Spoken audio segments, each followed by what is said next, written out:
Hey everybody, it's us. We're back again. Tag team direct, and let's begin. It's me. It's another guest. That's how we do things here. We like our guests. They really take the pressure off. They make me look a lot better. This one's named Denny Broens, and he's got a whole it's nearly like a baseball team worth of kids. He's really going to teach us a lot here. He's going to teach us a lot about ex-wives too, because he's got more than one of those as well. And he's also got an awesome podcast that you're going to learn about here. So stick around to the end.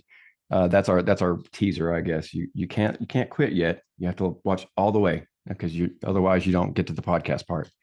Anyway, Danny, I appreciate you showing up, man. Because I never know, as we were talking about, it's always a hit or miss on that one. But Crapshoot. thanks Yep. again. No, And thank you for having me. Tell us a little bit about yourself. Well, again, thanks for having me on.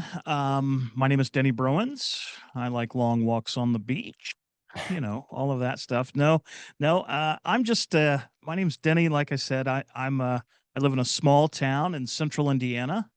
It's a little town called Russiaville, spelled just like Russiaville. And I get a lot of play for that on our podcast. Made fun of a little bit, but like you said, I have my own basketball team of children, and I can almost rival the basketball team with wives because I'm not quite there, but six kids, four wives at different times, of course, never all at the same time. So I've got my children range in age from my oldest is Braden, and he is 26 years old, and he's given me my first two grandchildren who are also older. His oldest son is older than my youngest child, my youngest two. So I've got them ranging right 26. My second oldest is 24, and then my third is he's 10. His name is Braxton, and then my daughter Audrey is 9, and then my daughter Isabel is 3, and my daughter Piper is 2. So as you can tell, I do everything in pairs. Wow, that is so. I can't imagine. Like I'm pushing my wife to have another uh, boy or girl. I'm happy with, and she is just like one day she's like, yes, let's do it. I'll stop the birth control now, and then the next day she's like, I can't handle this. It's just too much. And I'm actually the stay-at-home dad, so I'm more used to the tantrums and the crying and whatnot. And she's the breadwinner. She brings home the big bucks. But and maybe you've dealt with this. This is a question I can ask you. Not one that I wrote down, but might as well get it out of the way. Uh, I don't know how things worked, with your with any of your wives as far as who was working, who was staying at home. But did you ever have a problem with the child uh like being, I guess, more difficult with one parent over the other? In particular, my wife noticed, when she gets home at the end of the day, my son, like, his behavior will sometimes change. Also, the same thing can kind of happen if she's at home for too often. So it's funny you should mention that because my youngest two children, Isabel and Piper, they're 3 and 2, and they do this best friend thing. You are, if they get upset, you're not my best friend. And since my wife was a stay-at-home mom, her name is Amanda, and she was a stay-at-home mom. She just recently, over the last year, went back to work, so she has bonded with those younger two, especially. Very, very deeply. And I work a lot. I'm in a very fast-paced business. I'm kind of a multi-unit manager of different locations. So I'm away from home a lot.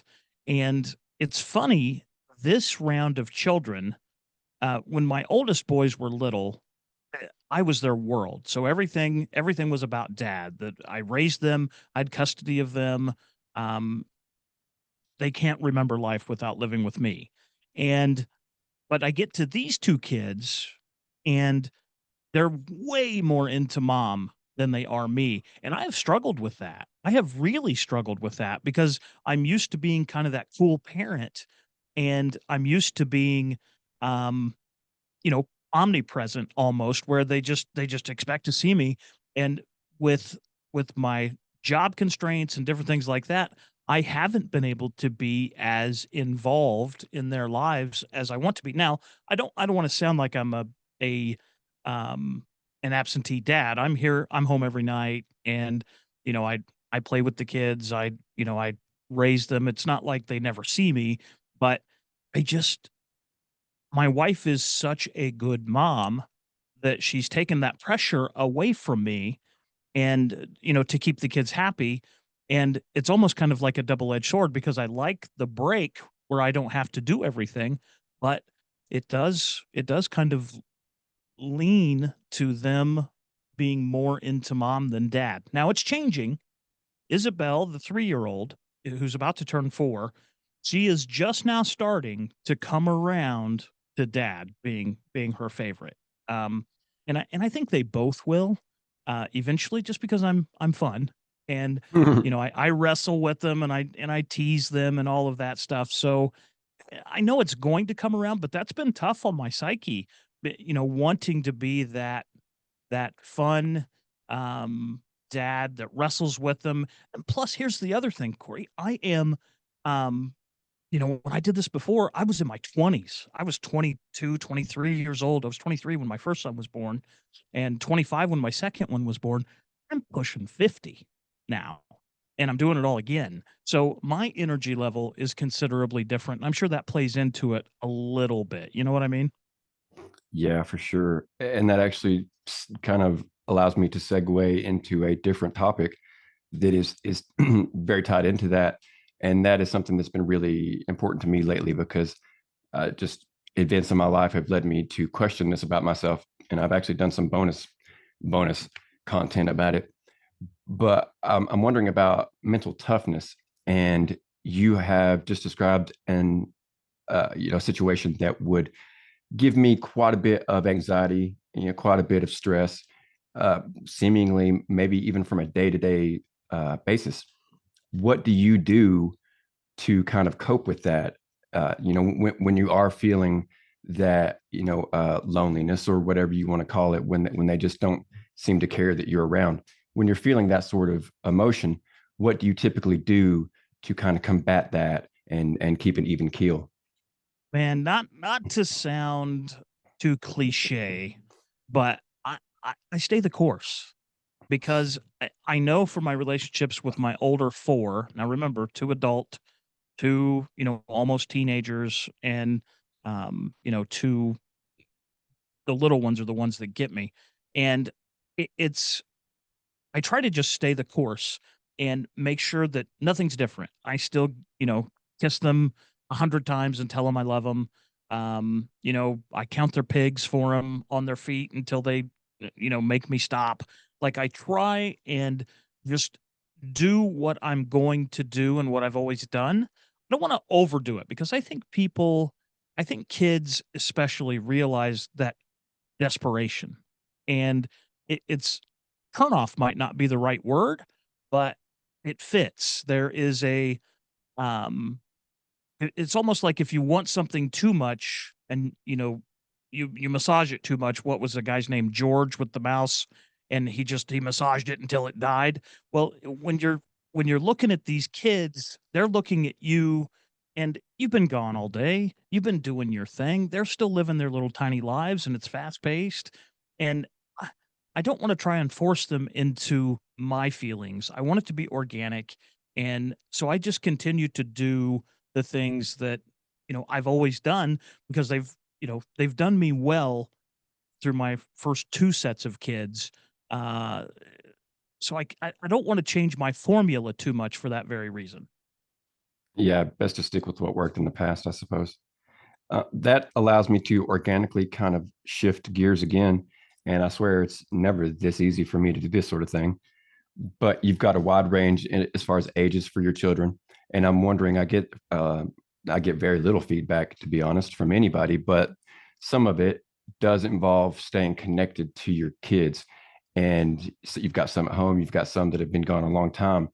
How do you stay, from those teen years where they're actively pulling away to those later years where they're just simply too busy? How do you stay connected with your kids?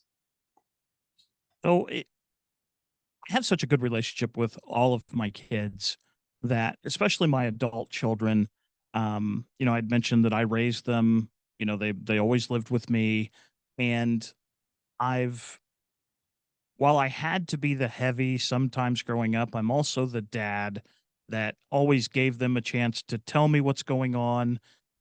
There was discipline, um, but it wasn't hellfire type stuff. It was they knew if they crossed the line, they were going to get it. But if they also knew they could come to me, and I think that that kind of worked its way through the years to just uh, build a closeness between me and the older boys, especially.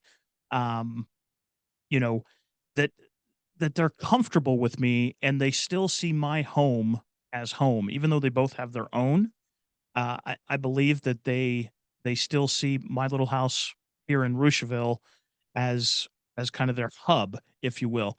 And technology has helped me. I can text my children any time of the day and just see how their day is going. And it's not like I have to take an hour out of everyone's day and pick up the phone and call and keep them on the phone for an hour while we work through, pleasantries before I start finding out how things are going in their lives. Because my boys are very busy. They, my oldest son has children of his own. He's going through a divorce. He's got all that going on. Plus, he has a job that he travels. My second oldest son is, he works full time job and he's about to finish college right now at Purdue University for engineering. So he's busy. He does jujitsu. The kid's busy.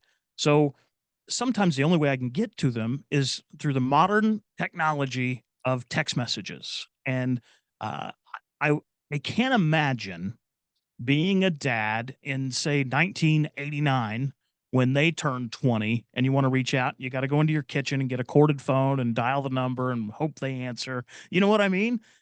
This has been I feel very blessed that the time we live in makes communication and staying connected very easy. And I'll tell you one more thing, not to overrun your podcast here. Sorry, I talk a lot. Um, No worries at all. but my son Braden was in the Marines. We talked about this a little bit before, and I'm going to tell you that was one of the hardest times of my life. My firstborn, you know, gone. He was deployed to like Australia, but he never was in truly in harm's way. So I don't want to pretend that, I don't want to steal things from parents that did have to endure that. But just the fact that my son was gone, um, boy, that was tough. That was so hard on me mentally, even physically. I found um, I was an emotional wreck. And even when he was taken away for basic training, they tell you, um, sit by your phone. He's going to call at, once he arrives in California, he'll call you and you're not allowed to speak. You can answer the phone and he reads from a script and that's that. So, my son's 18 years old. I've talked to him every single day, anytime I want to, and now he's gone. He gets on this bus that I know he's scared to death, and he's going thousands of miles away, and I'm waiting, and I still remember 1 o'clock in the morning. My phone rings, I answer it, and it was private, or whatever he said. Braden Broen, sorry about that. And I just wanted to let you know I've arrived. I love you. And then click, he's gone. And then I can't talk to him. I didn't get to speak to him again for 6 weeks. And uh, talk about misery. That was tough on me mentally. That time probably will go down as one of my darkest times in my life, just because my firstborn son kind of left the nest, and I couldn't protect him anymore. It sounds awful. I'm having flashbacks to when I left and what that might, excuse me, must have been like for my family. For whatever, for whatever they took the time to stop caring about themselves and caring about me. I wonder if that was because I was actually in right. Well, I joined before, but was in right around 9/11. So I would imagine that there were times with that it was particularly hard for them to think I bet. about what I was doing and where I might be and all that sort of thing. I'm wondering, Boy, I'm glad that it wasn't that time. I really am. Boy. yeah, Mm. right. It didn't get any better after that. Um, why join the Marines? Do you have family in the Marines? Did it just something about it stick with him? You know what's funny is Braden was always this kid that um he had all of the ability and just none of the drive when he was a kid. He could play any sport he wanted to, and he could really perform. He was smart. Just anything he wanted to do, he could. But he just every decision and choice he made, it's like he looked at a roadmap and said, "This could take me to the promised land, and this could make things hard for me for the next 5 years." That sounds like a lot more fun. I'll take harder for 5 years, Alex. And it was like every single time. So one of my favorite pictures of Braden is the night before his last day of high school, before graduation. He's laying in his bed and he's got his back against the wall and a pillow behind him. And he's got his iPad because, that's how they do school now. And he's got this iPad on his belly and with his hand on top of it. So it's resting. And he go back to check on him because I know he's worried about he needed this one, whatever credit it was, he needed this one class and he needed this one test to get it. And I go back there at like midnight and he's asleep, sitting straight up in that bed with that on his belly, just like I'm talking. So he, I say all of that to say this. He had always kind of taken the easy route. And I think he wanted to prove, he said, the Marines is the hardest one. It's the one that has, kind of the most storied, history. It's the elite group. I'm going to do that and prove it. And he did. And to this day, I couldn't be more proud of him. Yeah, I agree. It is probably the hardest one, and that's the reason I didn't join. I was like, okay, I don't want to end up on a sub because my height is right around that borderline, and my eyes were uh, like they were going to give me problems as far as being a pilot, and I didn't see any reason to be in the Air Force if I wasn't going to fly planes like Maverick. So I was left with only the Army, and it's something that I would not go back to, but it's something that I have zero regrets about, and that I'm thankful for virtually every single day. So it is, it's cool to at least hear about. I'm not speaking to him, but it's cool to hear about somebody that they did their thing, they did it well, and then they got out, and then they moved on. And just like me, because I talked to some guys, like multiple guys, seemingly, they're like, yeah, retired this, retired that, and I'm like, I did 4 years. I was in Bosnia for seven Wow. months. Like, I didn't like my unit was going to Afghanistan, and I got out right before that. So, I missed like all these hardships that they all had to endure. And I just come up feeling like, insignificant in a way when compared to that. So it's good to at least hear about somebody that I don't have to feel inadequate when put up against. I do. I will tell Oh, you, okay. just from my perspective, you are not inadequate. It's I make I don't I make fun of both my kids mercilessly, but in this particular case, my parents never allowed me to play football. I'm a big guy. I'm strong. Like I would have been a good football player. I coach it now, and it, my son Garrett, my 24-year-old son, he played football and he was part of a team that went pretty deep in the state finals. They hadn't done it in a very long time before he was part of the team, and Braden was a Marine. So I talk a lot about you both wore uniforms that I never did, and kind of the same thing for you is you put on a uniform I never did, and um, not not to overplay this, but don't sell yourself too short on that. You left your family, you went through some hardship. Sure, you didn't go over and get what some of the other guys might have, but that doesn't change the trajectory or the path that you were on. So you should be celebrated for the decisions you made for sure. I appreciate that. My humor sometimes goes a little bit past self-deprecating and into whatever pathetic topic, I guess it comes after that. So yeah, sometimes I do, come up or as my own worst critic. I definitely I try to do better than I used to be. I actually just released an episode where I talk about how I've gotten a little bit better at that, but that's really neither here nor there. This is more your show than mine. And I was wondering, I've got another thing that comes up with a few parents that do ask me for questions and feedback, and that is difficulty in parenting these days. You've you've got these kids from kind of different like spans of time, and such that they were dealing or you were dealing with different parenting difficulties.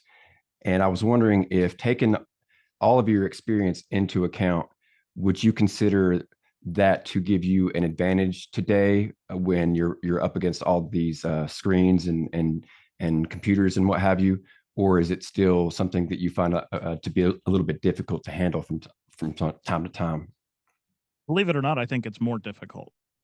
Since I did raise children before the screens really came on, um, you know, there are there are advantages to your children being able to explore the world, through their phone or their tablets or what have you. And I don't want to discount the importance of children being able to do those things. I think that's important to their development. I think it's important to their ability to entertain themselves. Because one thing to me that I think the world is kind of struggling with today is um, children's inability to kind of entertain themselves, I guess, for lack of a better term. They almost need their parents to constantly be involved. And I'm okay with that. And my wife is very involved, but I can remember being a kid. And of course, everybody's going, oh, here we go. But, you know, I used to go in the woods by myself. Now, today, I would never let my children go in the woods by themselves because there's too many freaks out there. But yet I bitch about the ones that because they don't do it. You know what I mean? Like, you guys need to go out and explore the woods, but you better not because I'm not going to let you.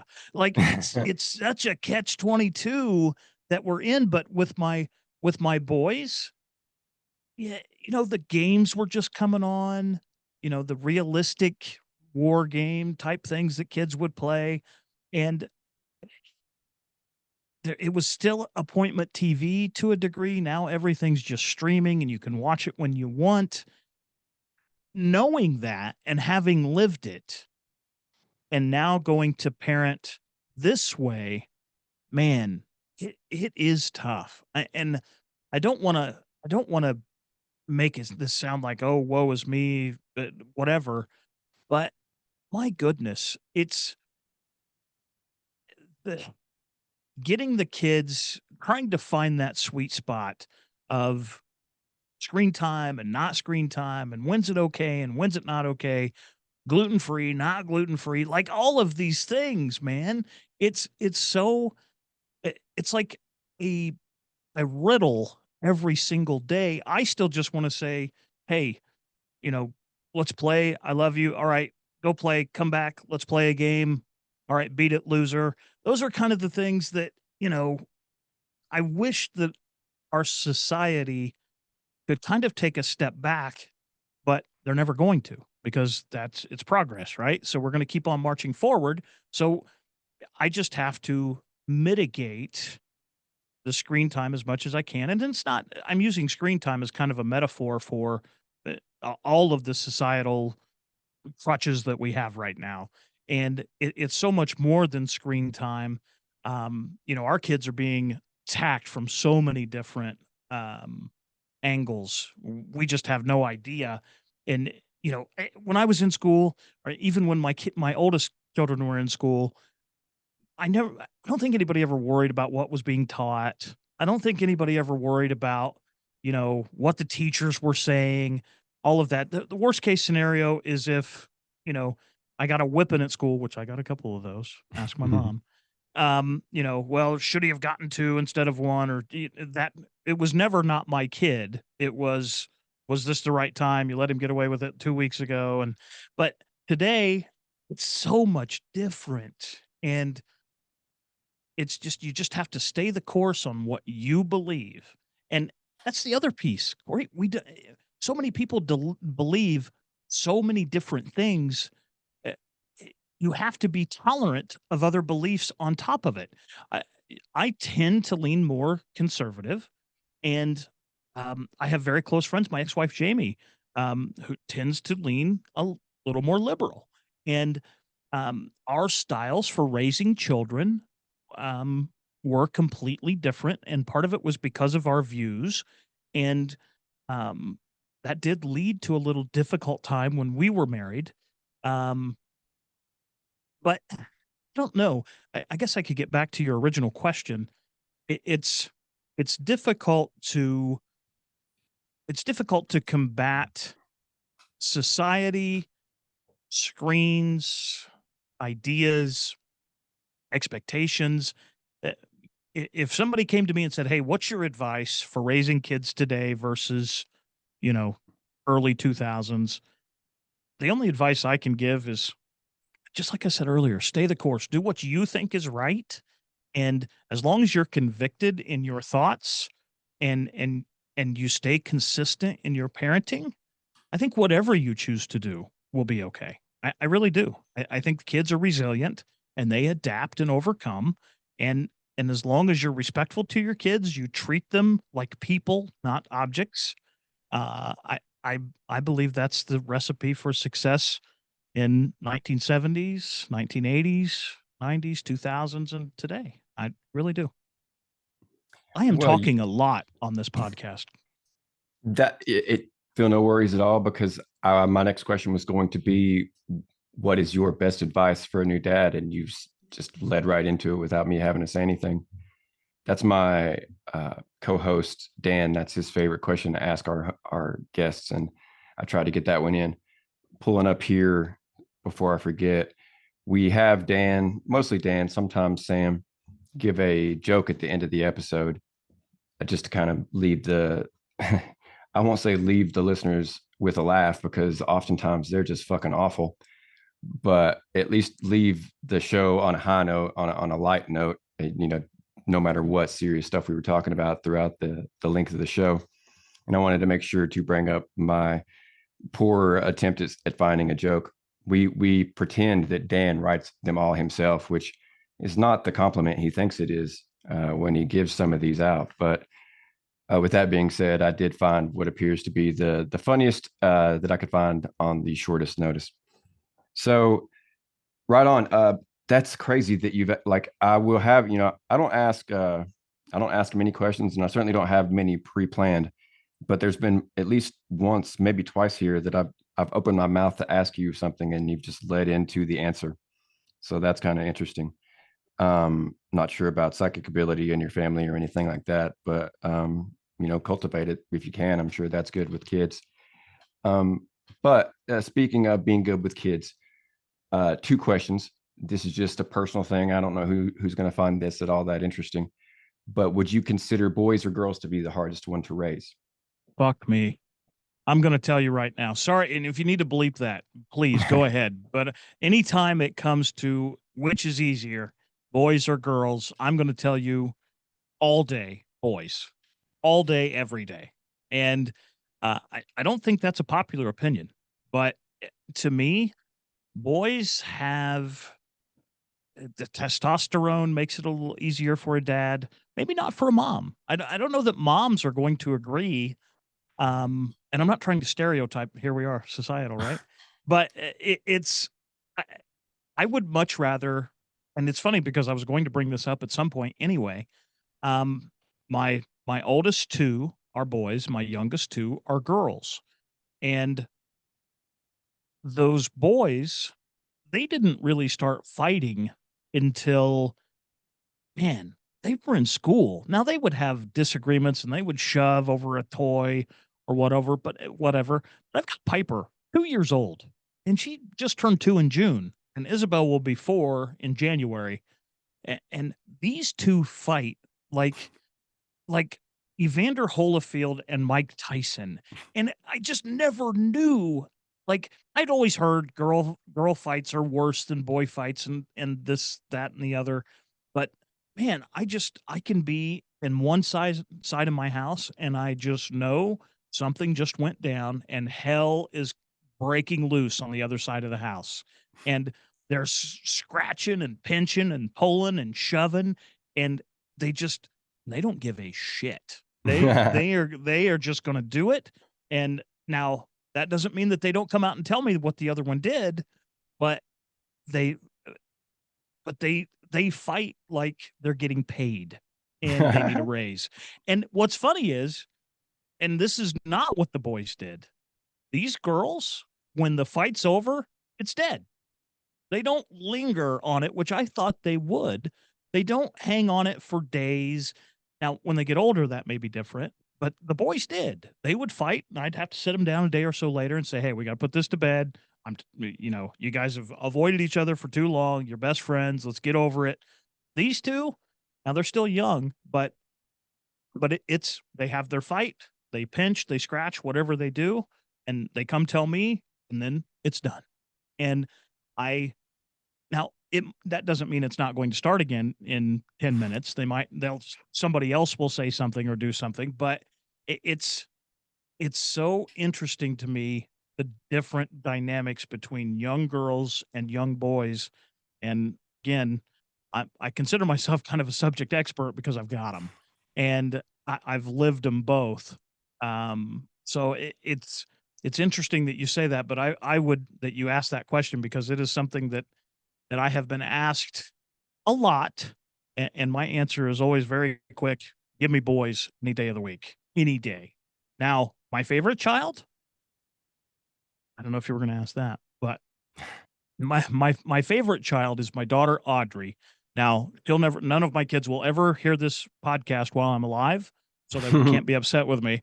But they are, um, they all get teased by my daughter Audrey, and I'll get into more about my relationship with Audrey when we talk about the podcast because she's kind of the reason for that. Um, but she is different than the other girls.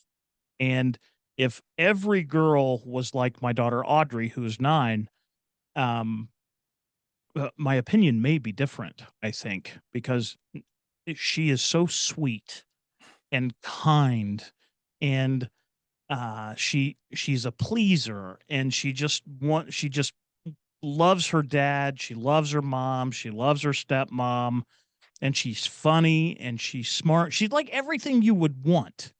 Uh, yeah. I don't know why. I don't know how, but I I don't think she's the norm. So if I only had Audrey, I would say, "Oh, I'll take girls." But since I have Isabel and Piper, I'm like, "F that. Give me boys all day." Interesting. Good details to describe why you chose one over the other. I'm wondering the second question, why 6? Well, so get your abacus ready because this we're going to take some turns on this one. So I've only fathered 4 of the 6. So Braden and Garrett, my 2 oldest, are with my first wife, and then Piper and Isabel are with my wife now, Amanda. And Amanda brought my 10-year-old son with her to our relationship. He's my stepson. He's actually probably in the next 2 weeks will be my actual son. I'm adopting him, and so he'll be legally my son. I just don't understand. I'm just sidebar. I don't understand people that know they have a child out there and don't give a shit about him. I don't get it. I'm glad he does. I'm glad that's the path he took, but it, it's it still surprises me. Now I know that there are circumstances out there for some folks that I'm not going to cast stones. Just this particular situation and any like it, just don't know how people have a child out there and just leave it be. But aside from that, I've got Braxton, who Amanda brought, and Audrey, the 9-year-old. She too is adopted. Um, and that was with my wife, Jamie, my third wife. So if you're keeping track, my first wife, Angie, I married her very young. I was 19. She was 24, 23, 24. He cooked for me. And when she cooked for me, I was like, hey, this is just like home. And she already had a couple of kids. And I was like, hey, I could step right from teens to adulthood, the boys need to be seen as a man. And that got a hold of me. And so I made some stupid decisions. And I knew that that relationship was doomed very soon, and very soon into the relationship. And then I married Tracy, was my second wife. We had no children together. We were together for 10 years. We were married for 10 years. And I'm a jerk. Don't think less of me. I cheated on her. And, um, this was back in 2010. I cheated on her and, kind of through, it was my midlife crisis, and no excuse for it. Um, but it's part of my story. So I tell it and I'm not afraid of it. But we had no children. She did help me raise Braden and Garrett. She was very integral in their, growing up and their development. She was with them from the time they were, 1 until 10 and 10 or 11.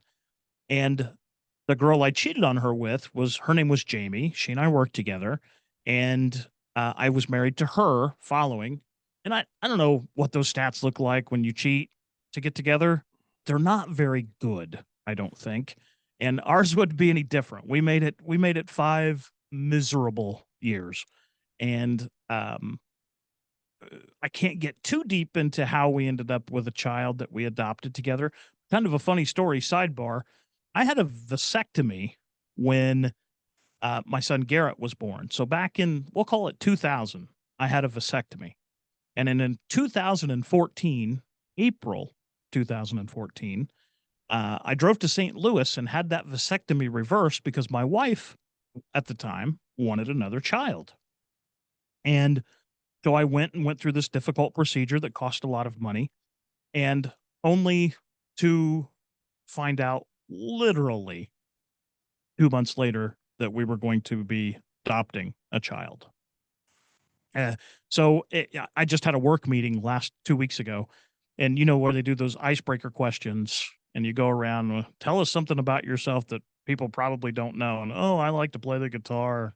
Oh, you know, I build statues in my basement and whatever, whatever. I just stood up and said, I've had 2 vasectomies. And that's not something you hear very often. So I got a pretty good laugh out of that. But it's Audrey came into my life via uh, adoption. She has no idea either. Even to this day, she has no idea. And so we got her in 2014. And when I married my wife, Amanda, she's considerably younger. I am 49. Amanda is 31. My maturity level brings me down to about 35. Her maturity level brings her up because she's very mature. So we balance out at about 35. And when we got together, she said, I want a kid between us. I brought kids, she brought a son to our relationship. And I told her, I said, look, I don't want to be that dad that's 75 years old drooling at my child's graduation. So if we're going to have a child, you get until I'm 45. And we made that agreement. And when I was 45, she finally got pregnant by me, thankfully.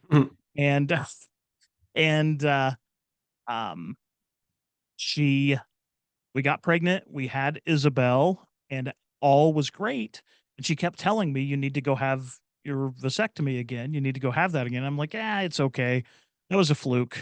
And a year and a half later, she ended up pregnant again. And so I kick myself. I mean, that sounds horrible. I kick myself because I really didn't want to have a kid at 47, because for the same reasons we talked about, but I'm young enough. I've got lots of energy. It's not like I'm, in the nursing home yet, unless you talk to them. But that's how I ended up with six. And that's kind of my story as it relates to, you know, the two adult children, and how did I end up with two little kids? And my God, Braxton and Audrey are a year and three days apart in age. Braxton was born August 22nd of 13. Audrey was born August 25th of 14. And, um, so sometimes when people see them, they're like, okay, they're trying to do that math. And it's funny kind of watching all of that happen. But yeah, but I'll tell you one last thing before your next question. It's um, having kids in pairs has been incredible because, Braden and Garrett entertained one another very well. They played, they were truly best friends. They still are today. Braxton and Audrey, pairs, 9 and 10 years old. Now they're boy and girl, but um, that still doesn't change the fact that they play together. As long as Braxton is willing to be, you know, the subservient person, the scum of the earth that's willing to do everything his sister says, well, then everything's okay. They'll play together just fine. And then of course I've got the other two, but if I'm so happy that even with Piper, kind of the surprise baby, I'm so happy that we did that. I ended up with all of them in pairs, and I still enjoy getting them together. Um, you know, over the holidays where I can have everybody in the same house at the same time. It really does a lot for me. Speaking of pairs, would you recommend, like for someone in my situation, and I don't know that my wife is necessarily going to take any of your comments to heart, but do you recommend having more than one? Do you take it on case by case, or do you just generally say more the merrier? No, I love a big family, uh, thankfully. But it's I would say pairs for sure because my daughter Audrey, for instance, she was a slow she was slow to talk. Nothing wrong with her, anything like that. She didn't have any challenges, but she just didn't need to communicate.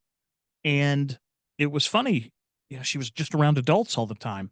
And when we introduced Braxton to her, they were 2 and 3 at the time, and it was amazing how quickly Audrey started talking after Braxton was in the picture.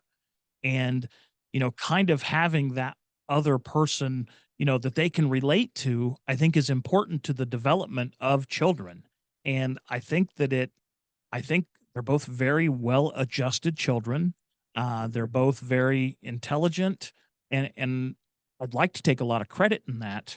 I can't. I think that it's really because they're kind of in it together, and they're a resource for one another.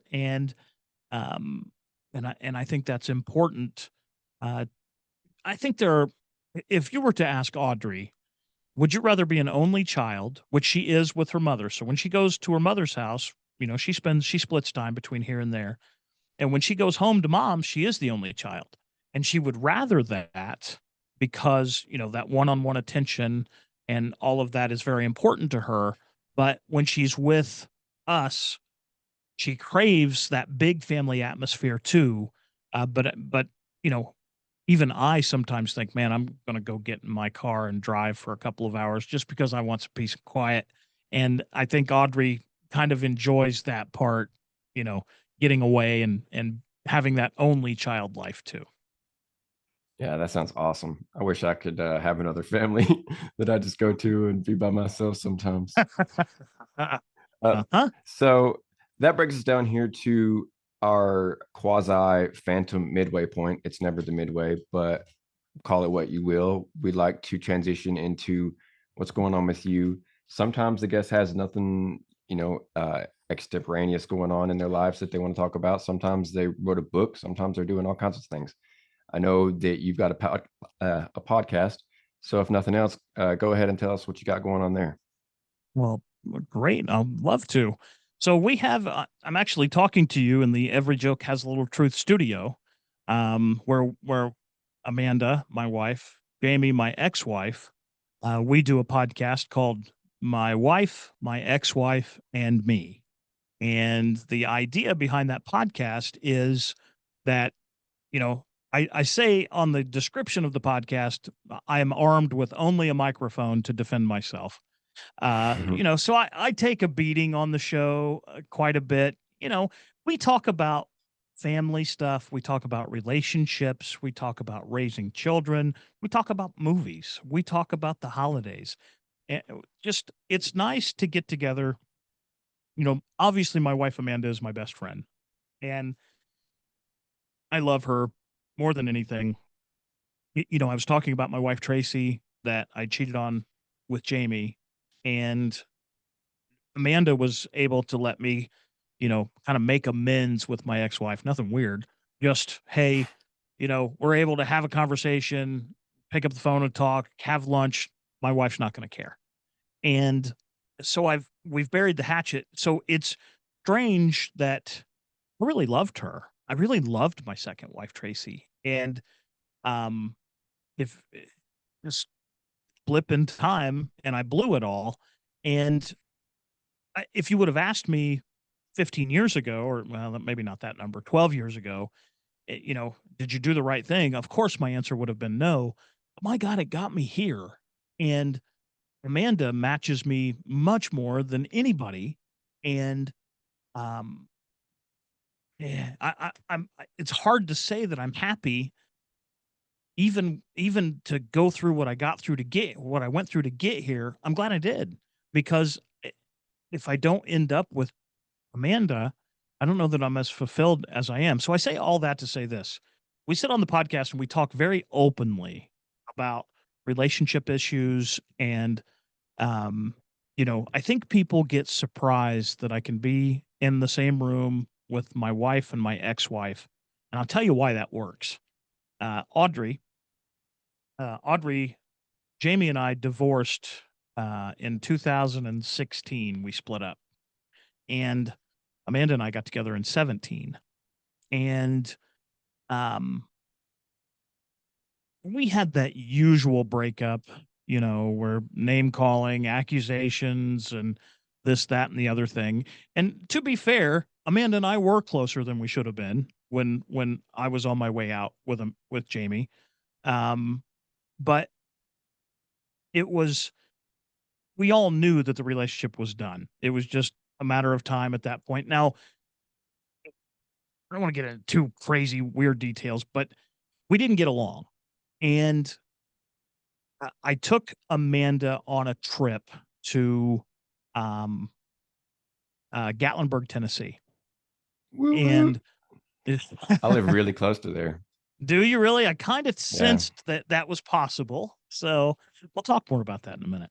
So I had also taken Jamie to Gatlinburg, Tennessee. And when I told Jamie that I wasn't going to be able to get Audrey because we were going to be in Tennessee, of course she was like, "Oh, are you going to take her to where you took me?" And, all of those questions that women sometimes come up with. Not all women, but And I was like, yeah, whatever, live your life, I'll live mine. So I'm there. I'm going into the aquarium in Gatlinburg, and we just walked in the door, and I was just getting ready to take a picture of a shark inside of there and send it to my son Braden, and my phone lights up and it says it's Jamie. I'm like, my God, she is just going to, she's just trying to make sure she stays present. I can just not have a good time in my life because she wants to ruin everything. And I almost bumped the call, but for some reason I didn't. And I go ahead and answer it. And she says, "Hey, you need to start making your way home." And I'm like, "Oh, can't wait to hear why." And I said, "Well, okay, what's going on? Why would I need to be making my way home?" And like she had to take her a second to gather herself. And I'm like, okay, this is serious. I'm thinking, her mom, her dad, her grandmother, something, serious has happened. And she says, "I've got Audrey at the doctor and they think she has leukemia." And I'm like, are you fucking kidding me? You can believe that. And she says, "No, Denny." And she's bawling. She's bawling. And she said, "We're in Kokomo, which is the town where we're at, right? Where it's about 7 miles west of where I live." And she said, "They're going to take us by ambulance we have a big children's hospital called Riley um, in Indianapolis, which is about an hour's drive from here." And I said, "Okay, I'll meet you there." And it's crazy. Um, my wife, I just told her, I said, "Hey, we've got to go." And she said, "What's wrong?" And I said, I couldn't even bring myself to talk about it. And my dad had died of cancer. My mom had died of cancer.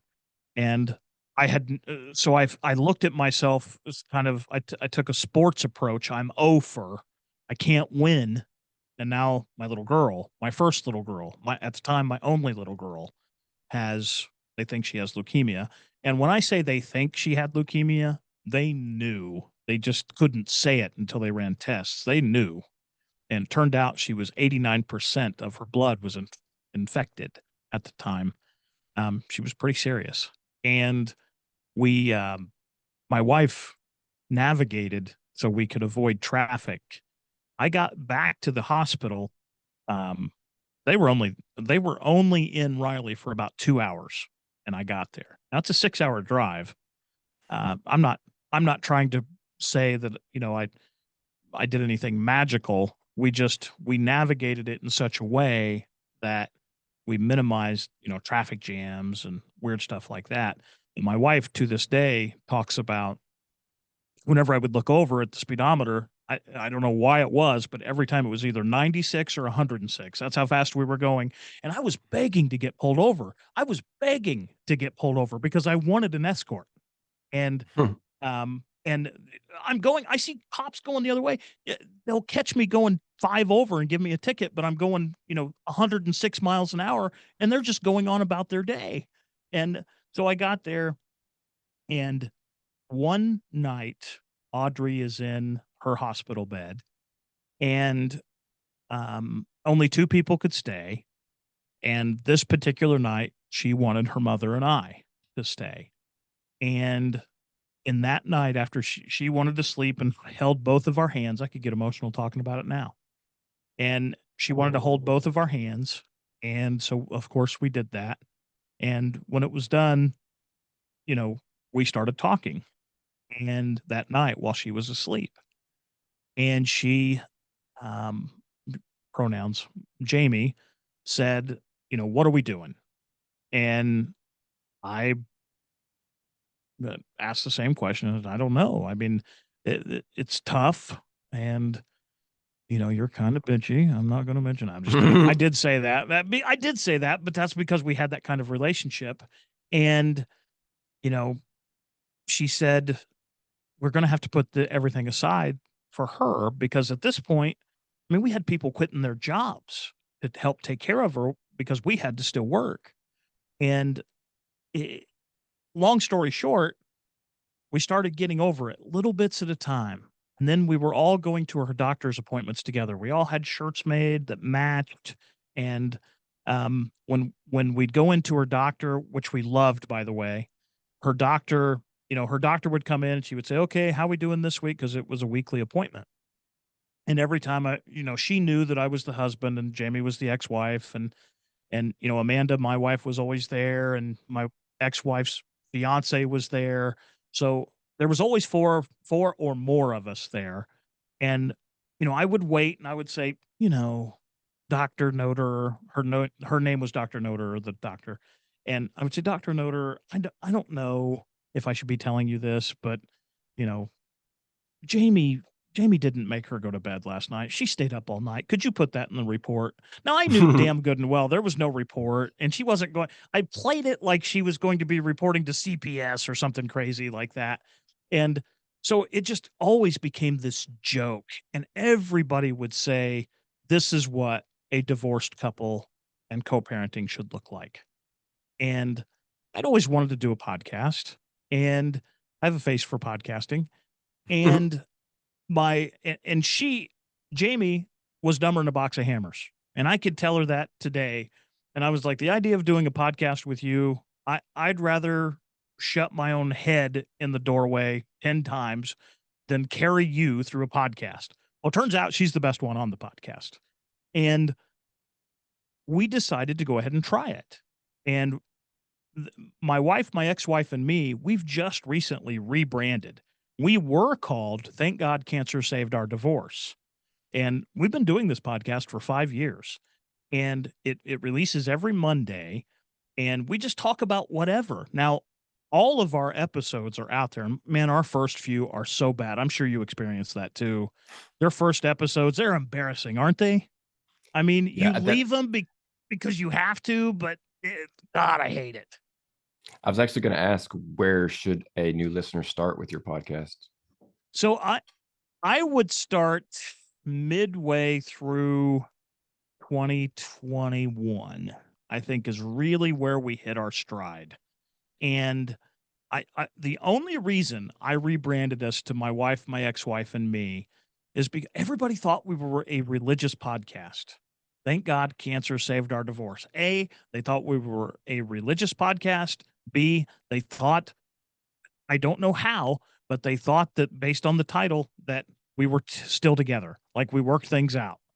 And it was kind of an oxymoron, right? I wanted it to be, thank God cancer saved our divorce, meaning, hey, we had this shitty divorce. We're still divorced, but cancer made it a better divorce.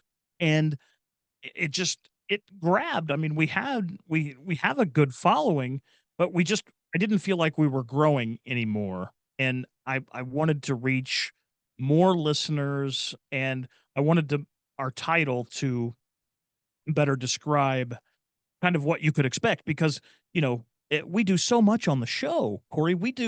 Um we do you know, each week we have a topic. So we come into intro music, and um we do intro music, we do segments each week. Like I have a love hate segment. Tell us one thing you love, one thing you hate, and it could be anything. You might love, snow, and you might hate stupid people. And you tell us why for just a minute and you move on. But we also do relationship advice with AMs and Jams.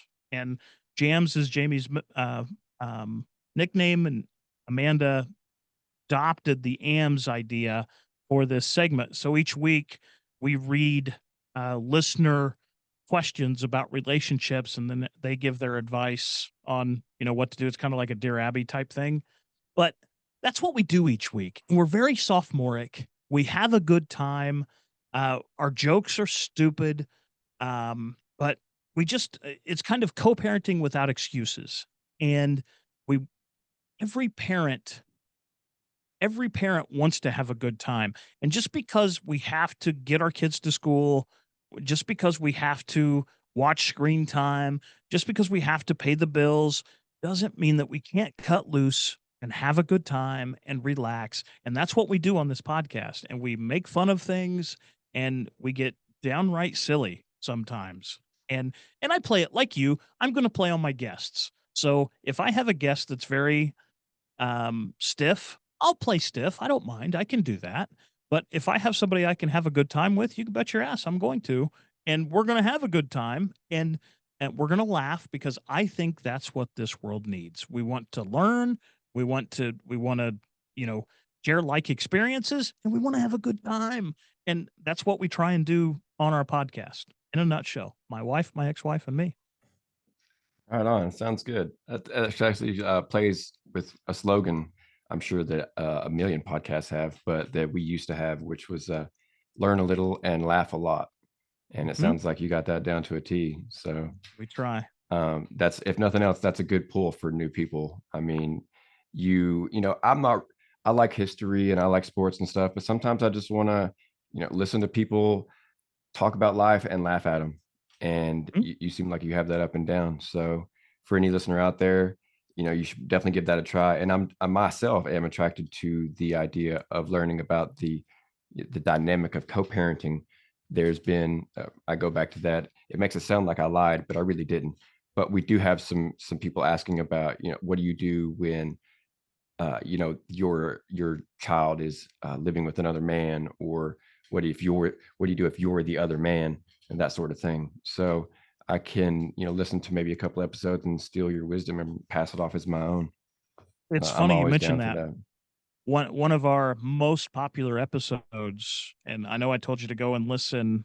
Um, I know I told you to go and listen from mid 2021, whatever. But one of our very first episodes, one of first 5 or 6, we talk about how um, Jamie there was a list of rules. It's called rules. There's always rules. And Jamie had a list. You're not going to braid Audrey's hair. Your son is not going to be her brother. I mean, just all of these things. And they were so silly. And, we joke about it now, but, parents go through that. When you get a new relationship, and my son's going through a divorce now, Braden. He's got two beautiful boys, they're 3 and 4 or 3 and 5. And it's funny because he said not too long ago, he's like, "Hey dad, my ex, she's got a new boyfriend. I haven't even met him." Like, I mean, how important is that? Sure, it's important, but you got to meet them before. Well, you're going to disapprove, and so they can't go.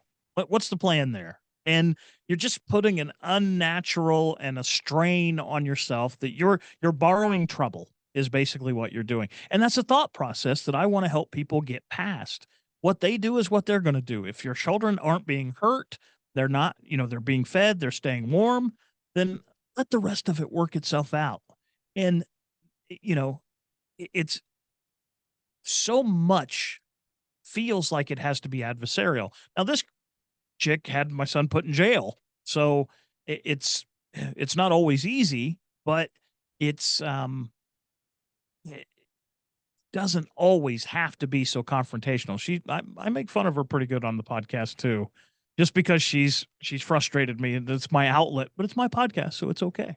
But I'm telling you, man, it's people take things way too seriously, and that's what we try and do is we talk about serious topics and we dumb them down and try and make it fun. That's what we do. That in itself is an idea for a segment that I could steal and create on the podcast. Just take like the most serious things and make them just sound stupid and silly and dumb, And so insignificant. that people, yeah, and make it into something that people are actually able to laugh at. Yep. Yeah, sound like describing it makes it sound a bit above my pay grade, but who knows? I guess work it like a math problem and we can see. But that is, like I said, that is an awesome podcast idea, theme, topic. I get many guests on here with various podcasts, and I'm always like, oh, that's so awesome. And oftentimes they describe it in such a way that it really does seem to be awesome. But when the time comes to go, they've been on the show, they've come and gone, and now it's time to listen to their podcast. I'm just like, oh, I'll do it tomorrow. Oh, I'll do it tomorrow. Oh, I'm getting to it. And then sometimes I simply never get to it. Awesome people, awesome guests, awesome shows, I'm sure, with way more listeners than mine, and I just don't get to it. But yours is someone that I feel like I could, actually have a touchstone with that could draw me in. And in addition to knowing one of the hosts, it's a topic that's close to my own heart. So I am always on the lookout for something, in addition to what I'm already listening to. It seems when, you know, I know that some people listen to a lot of podcasts. It seems like when Sunday rolls around, I have nothing. So one more, maybe that will push, something into Sunday and give me something to listen to that day. So It's funny I'm you say that. always, I mow the yard. It takes me about an hour, and that's where my podcast listening started, is mowing. And I started off with the Chick McGee, off the air is what it was called, and it's no longer a podcast. Matter of fact, none of his are.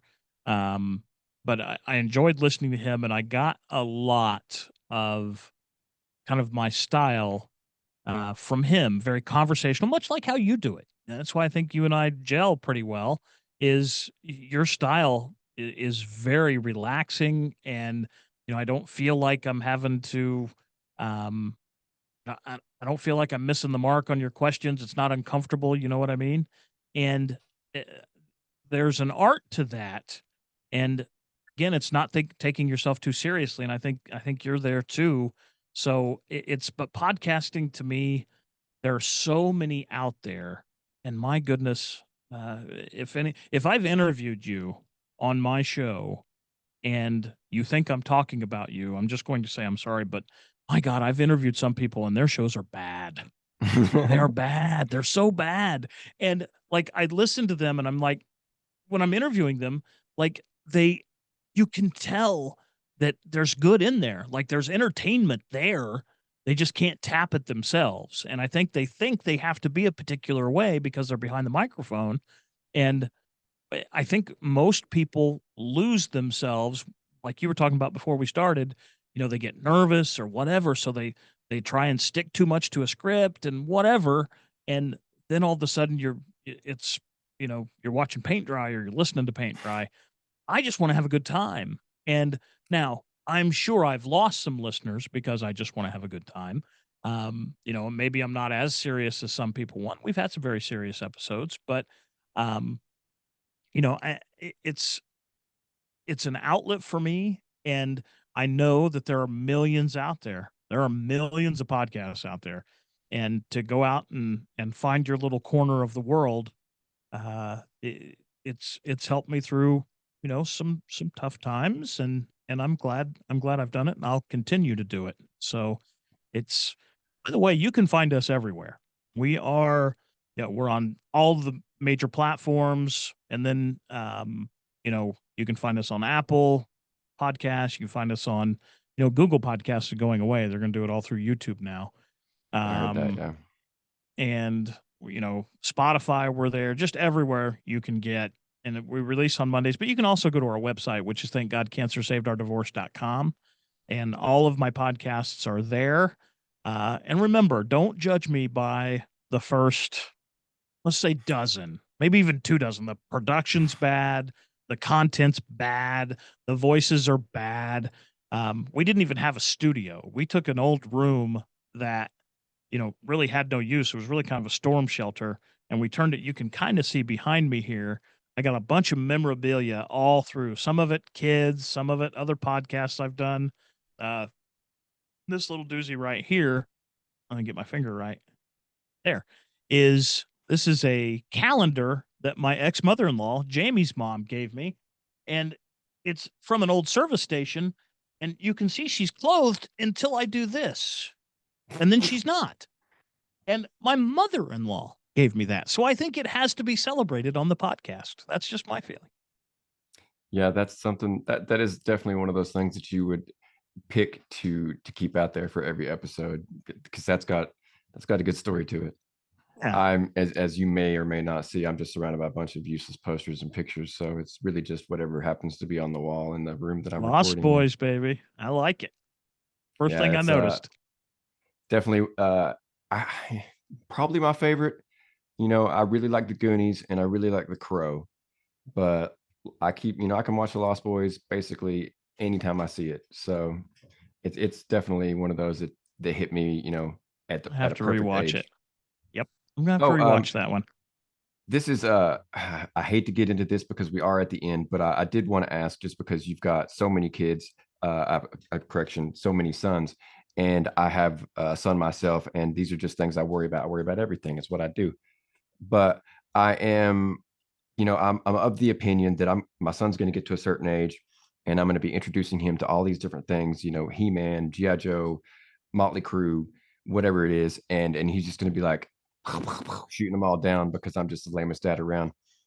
I'm wondering what your experience is with that. Do you have kind of a good success rate? Do you not try to do that at all? What's your plan, or what's your deal with that? No, you're exactly right. He's going to shoot down everything you like, and it's going to be lame, and you are going to wish you never told him. That's pretty much how that's going to go, because it's like we were talking about earlier.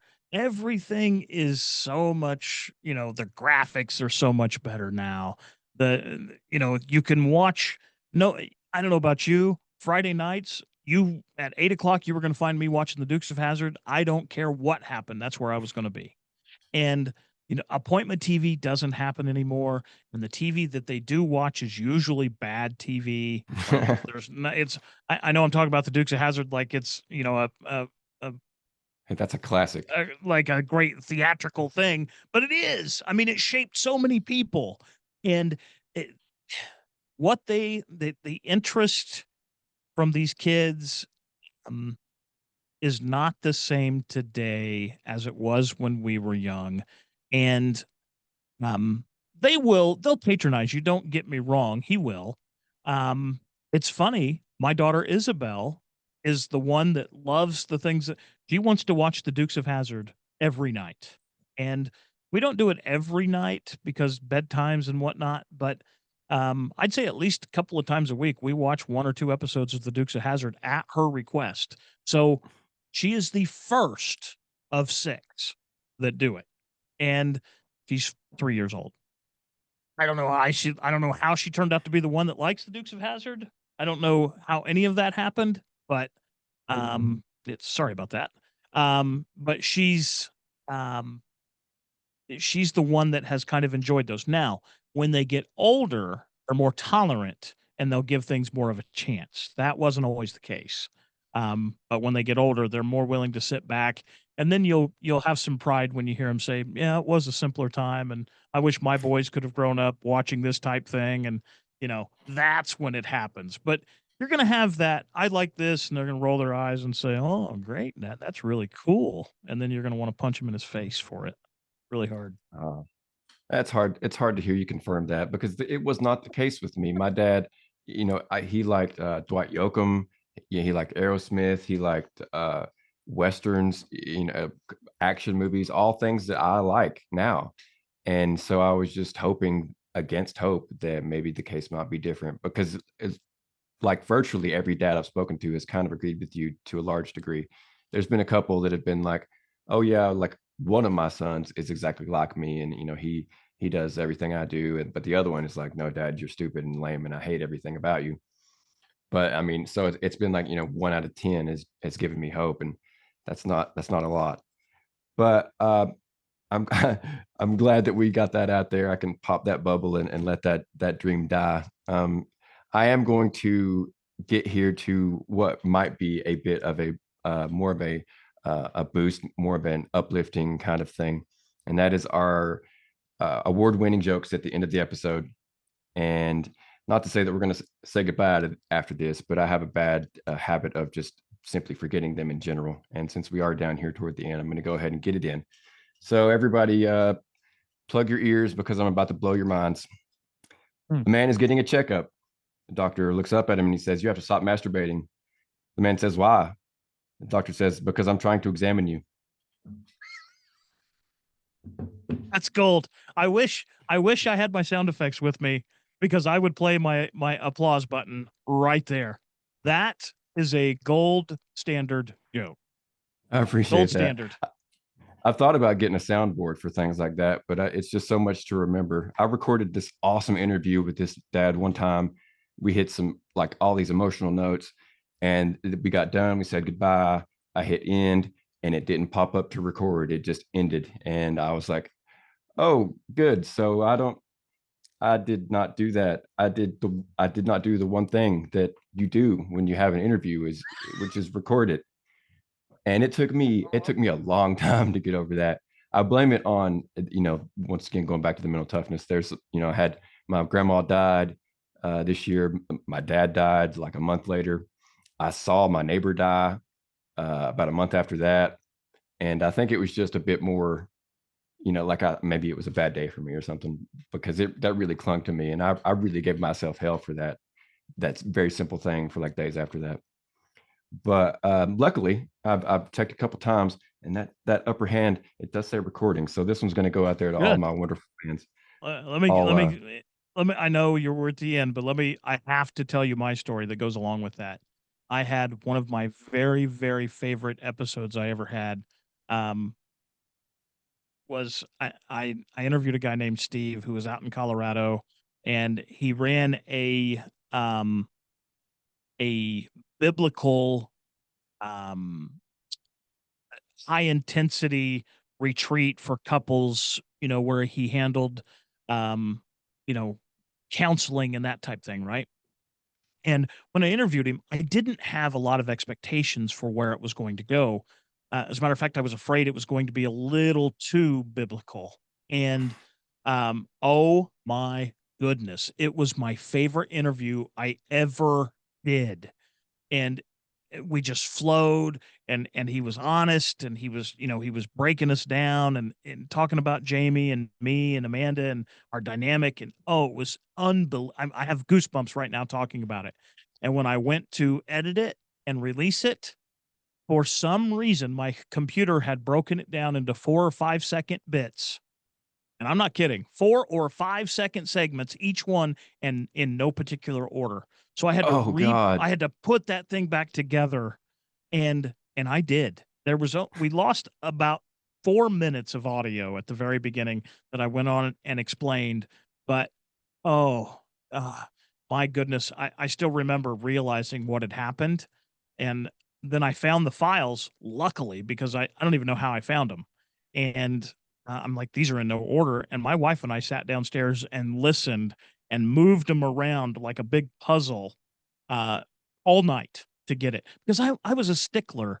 We say we're going to release Monday. It was going to release Monday, and we stayed up all night and put that thing together, and I'm still happy about it. But I have a very similar situation. I've had the time where I didn't push record, and I now do it two times. I record on screen and on my board, so hopefully that never happens to me again. But that one particular incident I'll never forget because I was just like, okay, this has got to be wrong. 4 seconds apiece for an hour and 20 minutes. Oh, yeah. Man, Boy. I applaud your ability, knowing even that you're married to her. I applaud your ability to find a co-host with the same desire that you have, because this show originally was always going to be me and this other co-host, and I've long it's taken a long time, but I've realized eventually that if I want to, make it grow and do whatever it is that I want to do, it's going to fall on me. Virtually all of it does anyway. I schedule the guests, I cut and release the reels and da da da da da. They are my co-hosts. They're my security blanket. They're my, it's good to have friends on the show. I enjoy having them to bounce stuff off of.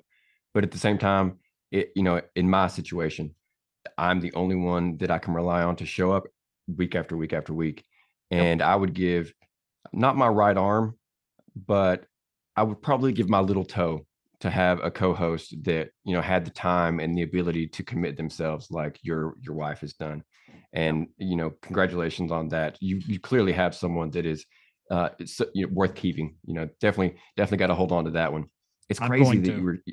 you had that your situation with your earlier wife, your ex-wife, because I got with a girl in the army.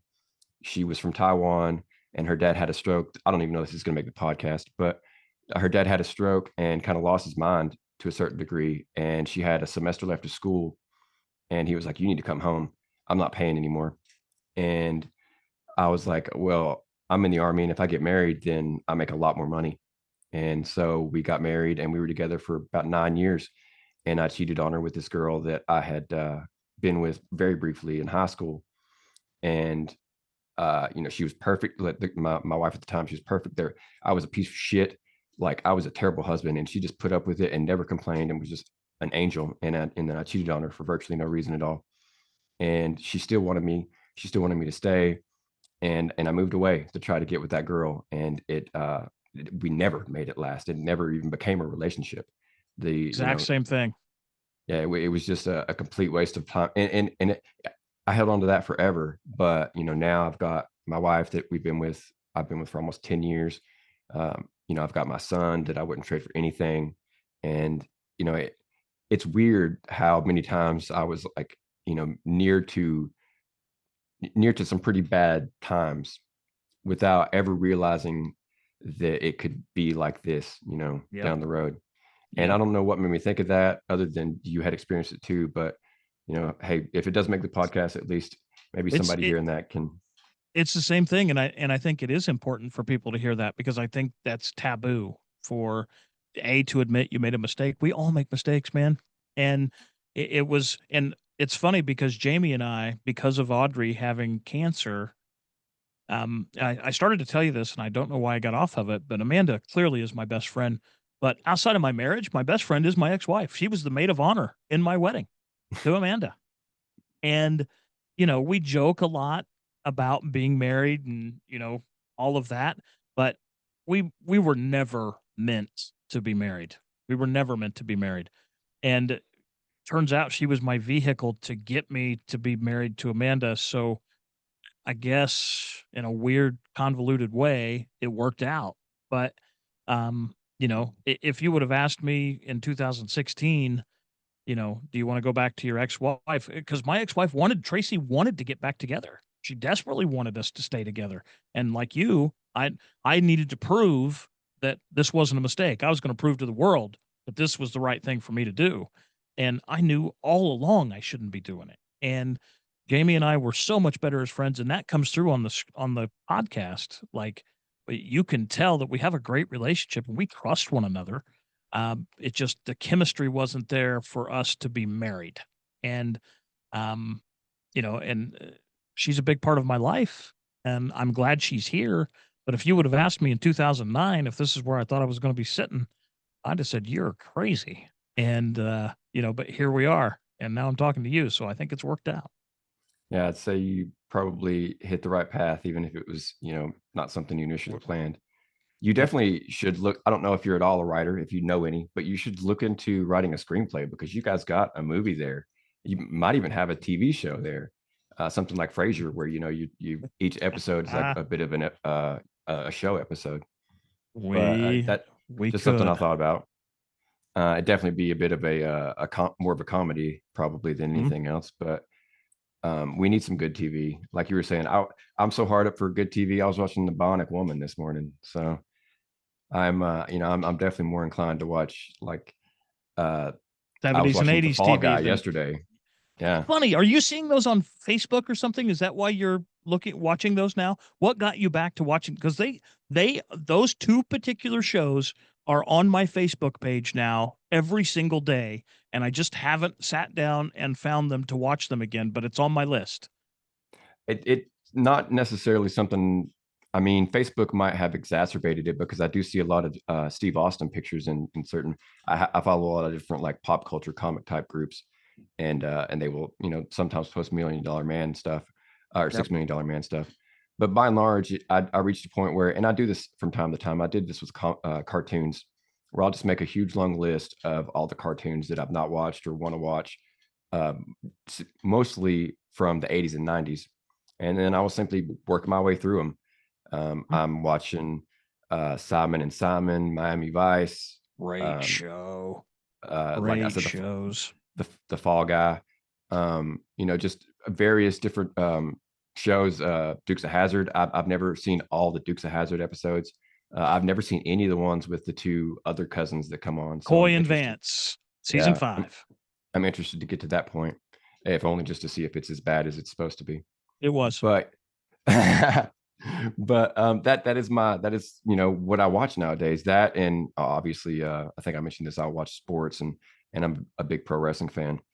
But it's really hard to get me to sit down through anything new. It's just not my bag anymore. I've reached that age where I'm not complaining. I'm not criticizing.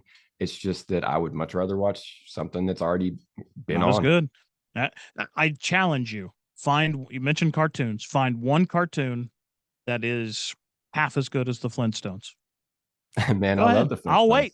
Because they don't make them anymore like that. That was I'm you could put the Flintstones on primetime TV and people would have watched it then. And today, what do you get? Ren and Stimpy? I mean, that's even old. Like, Yeah. you I was gonna know, say that's still kind of old. still kind of old. So I don't even know what would even get close to it today. But it's TV just doesn't do it like it used to. I wish it did, but Yeah, I mean, doesn't. cartoons in particular just don't stand up to what I had growing up. Like the No. intro music alone just is not what it used to be. I mean, you start an 80s cartoon out and you're like banging your head and you're like, I And you cannot knew wait for what the it show to was. start. Yep. Yeah. Yep. Yep. So, but I mean, that's just two old men complaining about, newfangled Get stuff. off get off my lawn. Yeah. I'm also not very good on Twitter or Threads. I stick to Facebook and force myself to do TikTok. So, Me too. I'm a little bit old fashioned, I guess.